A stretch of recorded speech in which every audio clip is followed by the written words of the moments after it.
Periods सिर्फ 4-5 दिन bleeding का नाम नहीं है। एक्चुअल में एक फीमेल की बॉडी हर महीने 4 फेजेस से होकर गुजरती है, जिसमें सबसे पहले menstrual phase, follicular phase, ovulatory phase and lastly luteal phase.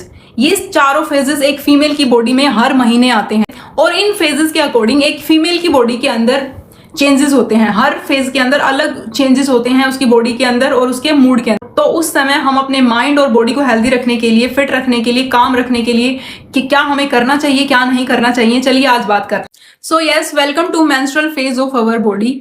Menstrual phase हमारी साइकिल का पहला दिन होता है। जब से हमें पीरियड्स होना शुरू होते हैं, हमें ब्लीडिंग आना शुरू होती है। होता क्या है, मेंस्ट्रुअल फेज से पहले हमारी बॉडी के अंदर ईस्ट्रोजन और प्रोजेस्टेरोन हार्मोन का लेवल बहुत हाई होता है, लेकिन मेंस्ट्रुअल फेज आते ही इनका लेवल एकदम से गिर जाता है। इनका लेवल नीचे गिरते ही हमारे यूट्रस की लाइनिंग्स पे एक सिग्नल जाता है, फिर वहां से एक केमिकल रिलीज होता है जिसका नाम होता है प्रोस्टाग्लैंडिंस। प्रोस्टाग्लैंडिंस का मेन काम होता है कि यूट्रस को कॉन्ट्रैक्ट करना, जिससे कि हमारा जो भी मेंस्ट्रुअल फ्लूइड है, जो भी मेंस्ट्रुअल ब्लड है, उसको हमारे वजाइना के थ्रू आसानी से बाहर निकाला जा सके।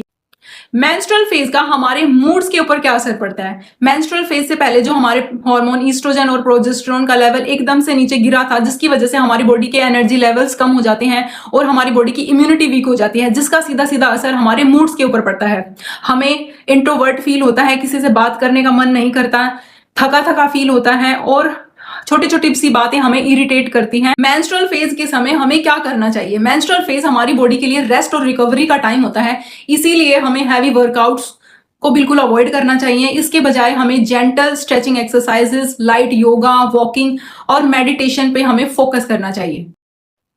मेंस्ट्रुअल फेज के अंदर हमें गर्म हल्का खाना खाना है जो कि इजीली डाइजेस्टेबल हो। मेंस्ट्रुअल फेज के समय हमें प्रोटीन और आयरन का अमाउंट हमारे खाने के अंदर बढ़ाना होगा।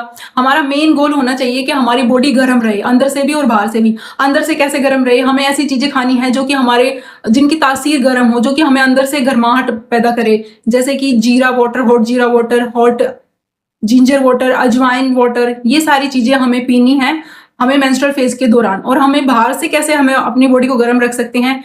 हमें ऐसे कपड़े पहनने हैं जो कि हमारे फुल बॉडी को हेड से लेकर टो तक फुल कवर करे। शॉर्ट्स का इस्तेमाल नहीं करना है उस दिन। हमें इन दिनों के अंदर हमें सर नहीं धोना है, क्योंकि हमारी बॉडी अगर ठंडी रहेगी उस समय तो हमारा जो मेंस्ट्रुअल फ्लो रहेगा वो रुक जाएगा, जिससे कि हमें बहुत बुरे वाले मेंस्ट्रुअल क्रैम्प्स आएंगे, पेन होगा। तो इन सभी से बचने के लिए हमारा मेन फोकस होना चाहिए कि हमारी बॉडी अंदर से भी गर्म रहे और बाहर से भी गर्म रहे।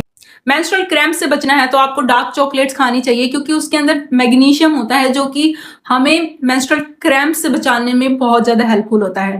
लेकिन पीरियड्स खत्म होते ही आपके फेस पे अचानक ग्लो कहां से आ जाता है, इसको जानने के लिए नेक्स्ट पार्ट का वेट करें। Thank you.